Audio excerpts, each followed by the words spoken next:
दोस्तों, आपका अपने YouTube channel study plus point में भरपूर स्वागत है और मैं मंत्र। तो दोस्तों, जैसे कि पता है अभी आरआरबी ग्रुप डी की परीक्षा एक समाप्त हो चुकी है, आंसर की भी आ चुकी है, रिजल्ट आने की इंतजार है, यानी कि इंतजार कुछ ही दिनों में, यानी कि शायद इसी मंथ में या अगले मंथ में आपको आरआरबी के ग्रुप डी का रिजल्ट भी देखने के लिए बहुत जल्दी मिल जाएगा। और जैसे कि आपको पता है एनटीपीसी का रिजल्ट भी कुछ जोन का आ चुका है, जैसे चेन्नई का जोन रिजल्ट फाइनल रिजल्ट उसका हमारे पास आ चुका है। तो जिसका सिलेक्शन होगा उसके लिए बहुत अच्छी बात है, उसके लिए कांग्रेचुलेशन। तो जैसे कि अभी आपको पता है हाल ही में हमारे प्रधानमंत्री नरेंद्र मोदी जी ने एक बहुत बड़ी स्कीम चलाई है, कौन सी 10 लाख वैकेंसी, यानी कि 10 लाख नौकरियां देंगे वो पूरे भारतवर्ष में। तो दोस्तों, जैसे कि पता है हमें सबसे शुरू की जो नौकरी हमें देखने को मिली है एसएससी जीडी की मिली है। तो उसमें आप क्या कर सकते हो, जिन स्टूडेंटों का इन परीक्षाओं में नंबर नहीं आया है तो कोई बात नहीं, फिर से आप अपने आप को पेयर कर सकते हो, अपडेट कर सकते हो, ताकि आप और मेहनत कर सकते हो। थोड़ी मेहनत करोगे, थोड़ा हम मेहनत करेंगे तो आपका सिलेक्शन कोई नहीं रोक सकता। तो दोस्तों देखते हैं, जैसे कि आपको पता है हमारे इस चैनल पर किस पे वो स्टडी प्लस पॉइंट चैनल पर आपको रीजनिंग की क्लास देखने को मिलेगी, क्योंकि आपसे पहले भी आपने बहुत देखी होगी। तो जो भी नया स्टूडेंट है वीडियो देख रहा है तो एक बार चैनल को सब्सक्राइब कर दे, लाइक कर दे और अपने दोस्तों के पास शेयर जरूर कर दे जो एसएससी जीडी या रेलवे की या मतलब सीजीएल वगैरह एसएससी 10+2 वगैरह की तैयारी कर रहा हो। क्योंकि हमारे इस चैनल पर रीजनिंग की भी होगी, मैथ की भी वीडियो, बहुत सी वीडियो डल चुकी है। और आज से एसएससी जीडी की मान सकते हो नई क्लास स्टार्ट हो रही है, मैथ की। रीजनिंग की तो होगी, कल से स्टार्टिंग होगी है। तो देखते हैं, अब सबसे पहली बात आती है, हम मैथ में कुछ चीज़ें ऐसी आती है, जैसे रीजनिंग आप पढ़ रहे हो, चलो रीजनिंग पढ़ो। रीजनिंग में सबसे ज़्यादा महत्वपूर्ण कौन कौन सी चीज़ें होती है, कौन कौन सी चैप्टर आ सकते हैं जहाँ से हम अपना आसानी से सिलेक्शन ले सकते हैं। उसी तरह मैथ में भी बहुत से ऐसे टॉपिक होते हैं जो हम उन्हें ही, ये नहीं कि आपको पहली बात जॉब लेनी है, क्या करनी है, जॉब लेनी है, आपको कहीं पढ़ाना नहीं है। अगर पढ़ाना है वो बहुत अच्छी बात है आपके लिए, तो आप पूरा मैथ सिलेबस पूरा कंप्लीट कर सकते हो। लेकिन हम यहाँ क्या देखेंगे, उन्हीं टॉपिक को, उन्हीं चैप्टर को क्लियर करेंगे जो हमारे परीक्षाओं में देखने के लिए मिलेंगे। कुछ टॉपिक या कुछ आप चैप्टर मान सकते हो मैथ में भी ऐसे होते हैं, हर चैप्टर से मतलब अगर एक चैप्टर है, जैसे कि हमारा महत्व समानता की होगी जो आपकी स्क्रीन पर होगा, लाभ हानि होगी, और जी अनुपात हो गया, प्रतिशत हो गया, जी संख्याओं पर आधारित प्रश्न हो गए, मतलब वो हो गया, सरलीकरण हो गया, मतलब ऐसे बहुत से चैप्टर है जिसमें से 2 से लेकर 3 क्वेश्चन हमें देखने के लिए और हर एग्जाम में ही मिलते हैं। बात एसएससी जीडी की नहीं है, बात किसी की है, हर एग्जाम में जिसमें भी आप तैयारी कर रहे होंगे तो उसमें हमें कुछ चैप्टर से 2 से लेकर 3 क्वेश्चन तक के हमें मिलते हैं। और जिसमें से हमें एक क्वेश्चन तक नहीं मिलता है, सपोज करो हमने कोई चैप्टर पढ़ लिया बहुत अच्छे तरीके से, उसका हमें नॉलेज नहीं है, हमें पहले एक बार उसका पूरा सिलेबस भी देख लेना चाहिए, प्रीवियस ईयर्स के हमारे क्वेश्चन भी देख ले। तो दोस्तों, जैसे कि आपको पता चलेगा होगा, तो चलो चलते हैं। अब हमें पढ़ना क्या है, बस जो मैंने अभी आपको बताया है, बस वही चैप्टर हमें पढ़ने हैं जो हमें सिलेक्शन आराम से दिला सकते हैं, चाहे वो रीजनिंग हो, चाहे वो क्या हो, हमारा मैथ हो। अब बात आती है, जैसे कि हम जीएस पढ़ रहे हैं, जीएस में हम क्या पढ़ रहे हैं भाई, भूगोल पढ़ रहे हैं। भूगोल हमने पढ़ते क्या कर दिया हमने, सपोज करो 3 से 4 मंथ हमने निकाल दिए। क्या निकाल दिए, 3 से 4 मंथ हमने निकाल दिए, पूरी भूगोल लट के फेंक दी, चले गए एग्जाम देने। एग्जाम सेंटर में एग्जाम हमारे सामने आ गया तो हमें क्या पता चला, भाई साहब जो जिस चीज़ की हमने तैयारी 3 से लेकर 4 मंथ तक करी थी, उसमें से कितने क्वेश्चन आए हैं, 1 या फिर 2 क्वेश्चन हमें देखने के लिए मिले हैं सिर्फ। ऐसा भी हो सकता है, ऐसा तो नहीं है तुमने भूगोल पढ़ लिया पूरा रट के फेंक दिया, एक भी क्वेश्चन कहीं से भी आ जाए तो आप आराम से कर सकते हो। ऐसा भी हो जाता है कभी कभार, जो चीज़ हमने पढ़ रखी है या हमने याद ना हो। जरूरी थोड़ी है कि भूगोल की सारी चीज़ें हमें याद हो, जरूरी थोड़ी है कि हमें मैथ के सारे क्वेश्चन आते हो। आ रहा है ना समझ में, जरूरी थोड़ी है।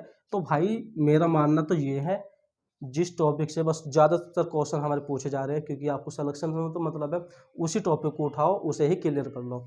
चैप्टर क्लियर मत करो कोई बात नहीं, लेकिन जो टॉपिक है, जितने टॉपिक हमारे वहाँ से बनते हैं, बस उन्हें ही आप एक बार क्लियर कर लो। जैसे कि हम आज महत्व समावर्तक का एक छोटा सा डिस्कशन करने वाले हैं। जब तक आप महत्व समावर्तक की डेफिनेशन पूरा मतलब थोड़ी सी इसकी परिभाषा आपकी समझ में नहीं आती है, तो अगर एक बार समझ में आ गई तो आप कोई सा भी क्वेश्चन महत्व समावर्तक का आराम से कर सकते हो एग्जाम में जाके। अब बात आती है, हमने महत्व समावर्तक पूरा पढ़ लिया क्लास में जाके, ऑफलाइन या ऑनलाइन या जैसे भी, या यूट्यूब पे वगैरह पूरा महत्व समावर्तक रट के फेंक दिया, चले गए एग्जाम सेंटर में, वहाँ पे एग्जाम देखा, महत्व समावर्तक क्वेश्चन। कुछ स्टूडेंट ऐसे भी होते हैं भाई, ये मतलब है कौन से उसका है चैप्टर का, ये भी नहीं पता चलाता कि हाँ ये महत्व समावर्तक का है या जी भिन्न का है या जैसे भी है ना। तो चलो, मैं तो बस आपसे यही बोलूँगा कि महत्व समावर्तक या रीजनिंग के कुछ ऐसे ही, मैं दो ही सब्जेक्ट ऐसे मानता हूँ, एक मैथ हो गया, एक हमारा एक रीजनिंग हो गया, जो हमारा आसानी से सिलेक्शन आराम से निकाल सकता है, जो इन्हें प्रिपेयर बहुत अच्छे से कर सकता है। तो जैसे कि आज हम छोटा सा, ये हमारी बहुत छोटी सी क्लास होने वाली है, इस क्लास में बस हम महत्व समावर्तक की बस छोटी सी एक डेफिनेशन पढ़ेंगे, यानी कि छोटा सा इसका मतलब पढ़ेंगे, मतलब क्या है। जब तक आपके सामने आपका रास्ता क्लियर नहीं होगा तब तक आप कुछ नहीं कर सकते हो। चल तो दिए हम, मतलब कई शहर में जा रहे हैं, रास्ते का हमें पता नहीं है, तो फिर कहाँ जाओगे, कहीं भी जा सकते हो। तो जैसे कि हमारे सामने है महत्तम समावर्तक एवं लघुत्तम समावर्तक। यहाँ से भी हमारे 2-3 क्वेश्चन आराम से पूछे जाते हैं, आपने देखा होगा हर एग्जाम में जाके। तो हम पढ़ेंगे सबसे पहले महत्तम समावर्तक। क्या? महत्तम समावर्तक यानी कि मैं से। सबसे पहली बात होती है मैं से होता क्या है ना। मैं से होता क्या, क्वेश्चन तो हम आराम से कर लेंगे, नेक्स्ट वीडियो में कर लेंगे, कोई बात नहीं है। नेक्स्ट वीडियो में या नेक्स्ट डे जो भी होगा, आप किताब में से भी कर सकते हो। एक बार अगर समझ में आ गया कि हाँ महत्तम समावर्तक होता है क्या, तो महत्तम समावर्तक में क्या होता है, वह छोटी से छोटी संख्या, नहीं सॉरी, वह बड़ी से बड़ी संख्या या दो संख्या, दो या दो से अधिक संख्या, चलो छोटी सी मैं अपनी भाषा में बताऊँ, किताब की भाषा में तुम्हें नहीं जाना है। क्या जाना है, जैसे कि मैं यहाँ कोई आपको सामने एक संख्या दे रहा हूँ, मैंने दे दी 1236, ये दे दी संख्या। अब इसमें हमें क्या देखना, सबसे पहले हमें इसकी परिभाषा पता होनी चाहिए। परिभाषा क्या है, वह बड़ी से बड़ी संख्या जो दी गई प्रत्येक संख्या को भाग कर दे। वह बड़ी से बड़ी संख्या जो दी गई प्रत्येक संख्या को भाग कर दे। ये चीज़ बस आप अपने माइंड में रखोगे। अब एग्जाम में आएगा 6 मतलब 6, 12 और 36 का महत्तम समावर्तक ज्ञात करो। आप जो आपने रटन विद्या है आपकी, जो आपने किताब में से रट रखा है, आप उससे सॉल्व करोगे। कैसे करोगे, इनके आपस में टुकड़े करोगे, इस तरह से करोगे, आंसर आ जाएगा। आंसर तो आ जाएगा भाई, आंसर क्या आएगा, पर कम से कम 3 या 4 मिनट आप ले लोगे। हो सकता है इससे ज़्यादा भी ले सकते हो। और जो ज़्यादा होशियार हो, जो पहले से तैयारी कर रहा होगा, तो वह इस क्वेश्चन का आंसर कितने सेकंड में बताएगा, 5 सेकंड से पहले ही बता देगा कि इसका आंसर क्या है। क्योंकि उसे पता है वह बड़ी से बड़ी संख्या जो दी गई प्रत्येक संख्या को भाग कर दे। जैसे कि अब मैं यहाँ से, अब हम अपने ही माइंड में हम सोचेंगे वह कौन सी सबसे बड़ी संख्या होगी, वह कौन सी सबसे बड़ी संख्या होगी जो इसे भी भाग कर दे, इसे भी भाग कर दे और इसे भी भाग कर दे। तीनों को भाग करना चाहिए। अगर 2 संख्या तो दोनों को, 3 है तो तीनों, या 4 है तो 4 को भाग करना चाहिए। जैसे कि सबसे पहले हम यहाँ से उठाएंगे सबसे छोटी संख्या। सबसे छोटी संख्या हमने उठा ली 6। क्या 6 को काट रही है, बिल्कुल अफसोस काटेगी बिल्कुल। अब ये 6 12 को भी काटेगा, 6 दूनी 12, और ये 6 6 छंग 36, इसे भी काट रहा है। तो इसका महत्तम समावर्तक वो अपने माइंड में ही सोच लेगा क्या है, 6 ही आएगा। क्या आएगा, इसका जो महत्तम समावर्तक आएगा वो 6 आएगा, है ना। समझ में आ गया ना। मैंने क्या बोलता, वह बड़ी से बड़ी संख्या, मैंने बोला बड़ी से बड़ी संख्या। अब इससे कोई बड़ी संख्या अगर हो तो मुझे कमेंट बॉक्स में जरूर बताना, जो इसे भी भाग कर दे, इसे भी भाग कर दे और इसे भी भाग कर दे। जैसे कि अगर मैं सपोज करूं, मैंने इससे बड़ी संख्या 7 आ गई, क्या 7 6 को भाग कर पाएगा, नहीं कर पाएगा। 6 के ऊपर कोई भी ऐसी संख्या नहीं है जो प्रत्येक संख्या को भाग कर दे। ठीक है, आशा करता हूँ आपकी समझ में आ गया होगा महत्तम समावर्तक आखिर होता क्या है। क्वेश्चन तो आप आराम से कर सकते हो, अपनी परीक्षा में भी उसमें भी कर सकते हो। बुक भी आपके पास बहुत सी होगी, प्रैक्टिस सेट वगैरह बहुत सी चीज़ें आपके सामने होगी। अब देखते हैं लैस है यानी कि लघुत्तम समावर्तक। क्या देखते हैं, लैस है। अब लैसों को भी देख लो, हमने उसमें क्या पढ़ा था, वह बड़ी से बड़ी संख्या। अब थोड़ा इसका उल्टा कर दो, वह छोटी से छोटी संख्या, वह नहीं रहने दे, वह छोटी से छोटी संख्या, यानी किताब ना फाड़ दे, वह छोटी से छोटी संख्या। बस क्या याद रखना है, छोटी से छोटी,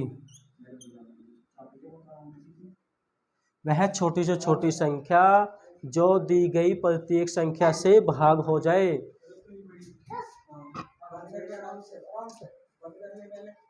तो अभी क्या पढ़ा था हमने, वह बड़ी से बड़ी संख्या जो दी गई प्रत्येक संख्या को भाग कर दे। अब पढ़ेंगे वह छोटी छोटी संख्या जो दी गई प्रत्येक संख्या को या प्रत्येक संख्या से भाग हो जाए। को तो महत्तम समावर्तक आ गया, अगर से आ रहा है तो लघुत्तम समावर्तक आ रहा। अब जैसे कि मैं यहीं पे एक संख्या और लिख देता हूँ 6 और जी, चलो यही संख्या लिख लो, उल्टी मना कर दी कोई बात नहीं। अब यहाँ से हम देखते हैं वह छोटी छोटी संख्या जो दी गई प्रत्येक संख्या से भाग हो जाए, से भाग हो जाए। महत्तम समावर्तक को भाग कर दे, अगर महत्तम समावर्तक है तो को भाग कर दे, यानी कि महत्तम समावर्तक वो होगा जो इसे भी भाग कर देगा, इसे भी भाग कर देगा और इसे भी भाग कर देगा। और लघुत्तम समावर्तक हमारा वो होगा जो इससे भी भाग होगा, इससे भी भाग होगा और इससे भी भाग होगा। अब जैसे कि मैंने ही बताया था, शॉर्ट क्वेश्चन जल्दी से जल्दी क्वेश्चन को सोल्व करने का हमारे पास जो मैं कल आपके सामने, जो कल हमारे पास जो वीडियो आएगी आपके पास, वो कैसी वीडियो आएगी, कितना भी बड़े से बड़ा, जैसे कि मैं एक संख्या लिख देता हूँ, जैसे कि एक संख्या ये होगी हमारे पास 5 6 7 8 9। अब मैं इससे आपसे पूछता हूँ, मुझे इसका महत्तम समावर्तक बताओ, इस संख्या का महत्तम समावर्तक बताओ या फिर लघुत्तम समावर्तक बताओ। आप कैसे, आपने तो रटन विद्या रट रखा, चलो कोई बात नहीं, आप आसान से कर लोगे, लेकिन क्या कर लोगे, कम से कम मैं मान सकता हूँ इस क्वेश्चन करने के लिए 5 से 10 मिनट या इससे भी ज़्यादा आप ले सकते हो। लेकिन मैं आपके सामने एक ऐसी ट्रिक छोटी सी लेके आऊँगा जो बिल्कुल इसका भी आप आंसर कितने सेकंड में, 5 ही सेकंड में आप सोल्व कर दोगे। ठीक है, हमें तो बस आंसर से मतलब है, तो वो चीज़ आपको नेक्स्ट वीडियो में देखने के लिए बहुत ज़रूर मिलेगी और जल्द मिलेगी। तो मैं फिर भी कह रहा हूँ, जो नया है तो चैनल को जरूर सब्सक्राइब कर देना, इससे आपको बहुत फ़ायदा होने वाला, हो सकता है कि इसी एसएससी जीडी में आपको सिलेक्शन हो जाए। तो अब हम पढ़ते हैं क्या, लघुत्तम समावर्तक, वही पढ़ रहे हैं ना।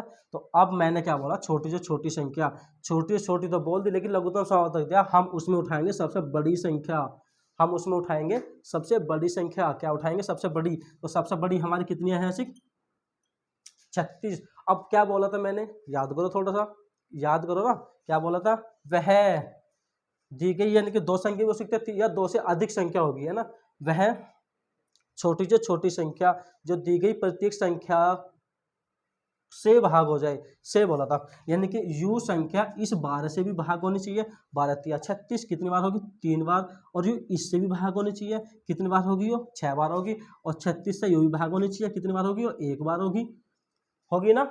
तो यही हमारा राइट आंसर होगा। सपोज करो अब हम पढ़ रहे हैं क्या, लघुत्तम समावर्तक ही पढ़ रहे हैं, कोई ऐसी संख्या हमारे बीच आ जाए, ऐसी संख्या कोई बीच में आ जाए हमारी जो किसी एक संख्या से ना कट रही हो, है ना, सोचा होगा जरूर, आपके माइंड में आ भी रहा होगा, चाहे वो लघुत्तम समावर्तक का हो चाहे वो महत्तम समावर्तक का हो। चलो ये भी आपका कंफ्यूजन दूर कर देते हैं।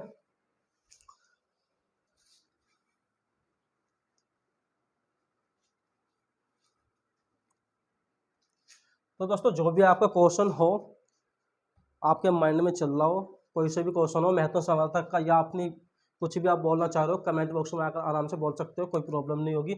लघुत्तम समावर्तक जैसे कि मैंने ले लिया आपके 5 6, और जी मैंने यहाँ लिख दिया आपके चलो 15 लिख देता हूँ, ठीक है, डन, कोई प्रॉब्लम नहीं ना। अभी हम क्या बोल लेते हैं, इसका लघुत्तम समावर्तक मुझे ज्ञात करके बताओ। जब तक संख्या तो हम कितनी भी बड़ी से बड़ी सोल्व कर लेंगे, जब तक हमें इसकी परिभाषा नहीं पता होगा। परिभाषा क्या है, वही है, आप नोट कर लो, वह छोटी से छोटी संख्या जो दी गई प्रत्येक संख्या से भाग हो जाए, से भाग हो जाए। लेकिन छोटी पूछा है तो हम, अगर लघुत्तम समावर्तक पूछा, हम उठाएंगे उसकी सबसे बड़ी संख्या, 15 उठा ली, 15 ही मैंने वहाँ पे 36 उठाई थी, मैंने बोला था 36 ही इसका राइट आंसर होगा, तो यहाँ भी इसका 15 ही आंसर, अगर मैं एक सेकंड के लिए मान लूँ तो कोई प्रॉब्लम नहीं होगी। लेकिन अब पढ़ते हैं, मैंने आंसर आपको बता दिया 15 है, अब इसकी डेफिनेशन पढ़ते हैं। वह छोटे छोटी संख्या जो दी गई प्रत्येक संख्या से भाग हो जाए, 5 से हो रहा है, गुड, वेरी गुड, कितनी बार हो रहा है, 3 बार, और इस 15 से भी हो रहा है, लेकिन ये क्या हुआ, ये क्या हुआ, इससे नहीं हो रहा, 6 से ये नहीं कट रहा, प्रॉब्लम आ गई ना, आंसर नहीं है, अब इसका आंसर ये नहीं है। तो अब हम क्या करते हैं, मैंने क्या बोला था, सबसे बड़ी संख्या उठाओ, उठा ली, कितनी, 15 उठा ली, कोई प्रॉब्लम नहीं ना। अब इसकी मल्टीप्लाई करते जाओ 2 से, यानी कि टेबल से इसका पढ़ते जाओ, 15 दूनी 30। अब हमारा आंसर क्या आने वाला है, इसका 30 आने वाला है। 50% आंसर इसका, 50% इसका आंसर 30 होगा। 50% और क्लियर कर ले, क्या बोला था, प्रत्येक संख्या से भाग हो जाए। क्या 5 से भाग हो रहा है, 5 6 30, बिल्कुल हो रहा है। क्या इससे भाग हो रहा है, 6 5 30, बिल्कुल हो रहा है। क्या 15 से भाग हो रहा है, 15 दूनी 30, बिल्कुल हो रहा है। अफसोस हो रहा है, कोई प्रॉब्लम नहीं, तो हमारा आंसर इसका कितना आने वाला, 30 आने वाला। अब क्या सोचा आपने, कोई काटने पीटने की कोई आवश्यकता नहीं है, समय वेस्ट करने की कोई आवश्यकता नहीं है। यहाँ पे देखा हमें 6 है, 5 है, 6 है, 15 है, 15 दूनी 30, तो 30 इसका राइट आंसर होगा। और यही चीज़ हमें क्या करनी है, महत्व समावर्तक में भी देखनी है। ठीक है, आशा करता हूँ अब आपके एग्जाम में महत्व समावर्तक या लघुत्तम समावर्तक का जो भी क्वेश्चन आएगा इस टाइप का आप आराम से सोल्व कर सकते हो। तो ये तो हमारा क्या था दोस्तों, फर्स्ट टाइप। हम देखते हैं इससे अलग भी 2-1 चीज़ें जो हमसे एग्जाम में पूछी जाती है, चलो देखते हैं।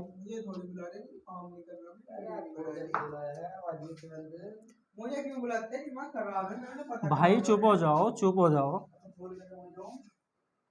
नहीं ना अभी नहीं। अब देखते हैं हम गुणनखंडों द्वारा लैस है, यानी कि जो गुणनखंडों द्वारा लैस होते हैं उसमें हमारे पास एक छोटी सी वो होती है। अभी क्या बोला था मैंने, फिर रुक के मचा रहे हो, तो अभी ले जाना जरूरी है।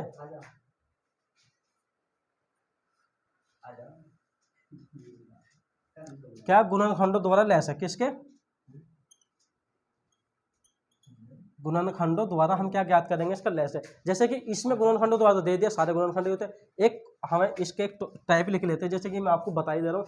जैसे कि किन्हीं दो संख्याओं का लघुत्तम समावर्तक 12 और 36 है। लघुत्तम समावर्तक भी और महत्तम समावर्तक भी क्या है, एक 12 हो गया, एक 30 हो गया, चलो 30 मान लो। उसकी एक संख्या है हमारी 15, तो दूसरी संख्या क्या होगी। ऐसा आपने अक्सर एग्जाम में जरूर देखा होगा, कोई सा भी एग्जाम हो, यहाँ से एक क्वेश्चन जरूर आता है। जैसे कि अभी मैं आपके सामने लिख देता हूँ कैसे। फर्स्ट संख्या लिख देता हूँ, चलो फर्स्ट संख्या गुना सेकंड संख्या, ये ही हमसे एग्जाम में जरूर पूछा जाता है, इसी टाइप का। और बराबर में क्या होता है हमारा, लैस है गुना मैस है। ये आता है ना आपके एग्जाम में, आता है ना क्वेश्चन, क्या आता है। जैसे कि एक क्वेश्चन मैं आपको पढ़ के बता देता हूँ, क्वेश्चन देख लेते हैं। जैसे एक क्वेश्चन है, दो संख्याओं का महत्तम समावर्तक 23 होगा, दो संख्याओं का महत्तम समावर्तक 23 तथा लैसा हो गया हमारा 460, और उनमें से एक संख्या है 92, तो दूसरी संख्या ज्ञात करो। तो ये क्वेश्चन आपका एग्जाम में जरूर पूछा जाता होगा। ये क्वेश्चन कितनी बार आया है, तो यहाँ से एक संख्या हमें देगा, यानी कि इसे भी देगा और वो इसे भी देगा, और इसमें से कोई सी एक संख्या हमें जरूर देगा, या ये दे या ये दे, एक संख्या हमें निकालनी होगी।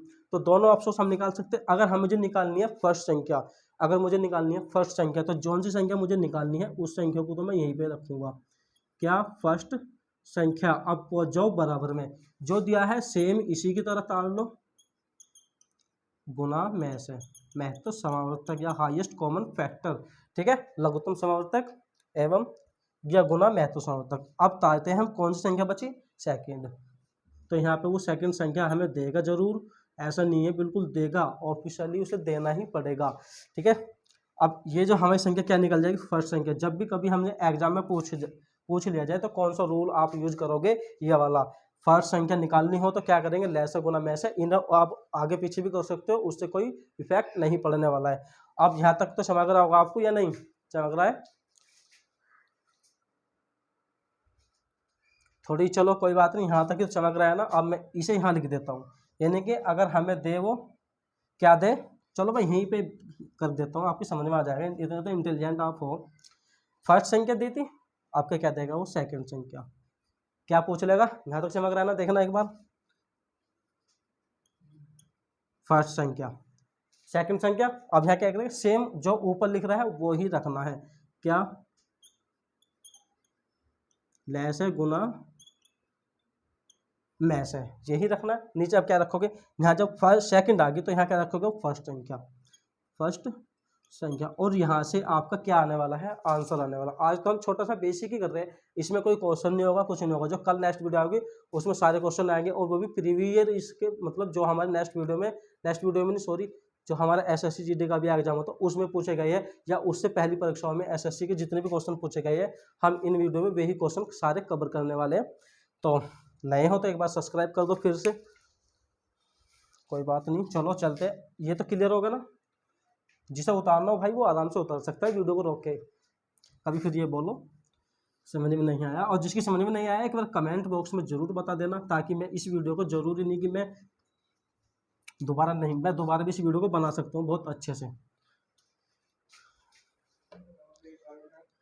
तो अब देखते हैं हमारे पास क्या आते हैं भिन्नों वाले। भिन्नों में भी हमसे कभी कभी लैस या मैं से पूछ लिया जाता है, भिन्नों में लैस है व मैस है। कभी भी हमसे एग्जाम में यही दो, जो अभी मैंने पढ़ाया फर्स्ट संख्या है सेकंड संख्या वाला, या फिर अब मैं पढ़ाने वाला हूँ भिन्न होगा लैस है या मैस है। यहाँ से अगर आपके एक क्वेश्चन एग्जाम में ना आए ना, तो मुझे कमेंट में आप आराम से बता सकते हो कि आपने ये बोला था और ये हुआ। यहाँ से एक क्वेश्चन तो ऑफिशियली हर एग्जाम में देखने को हमें मिल जाता है। तो भिन्नों में लैस व मैस है। अगर भिन्नों की कोई संख्या है और उसमें पूछेगा हमें इसका लैस बताओ, हमें इसका लैस बताओ, यानी कि भिन्न हमारी होती क्या है, जैसे कि इस टाइप की हमारे पास जो भी संख्याएं होती है वे हमारी क्या होती है, भिन्न होती है,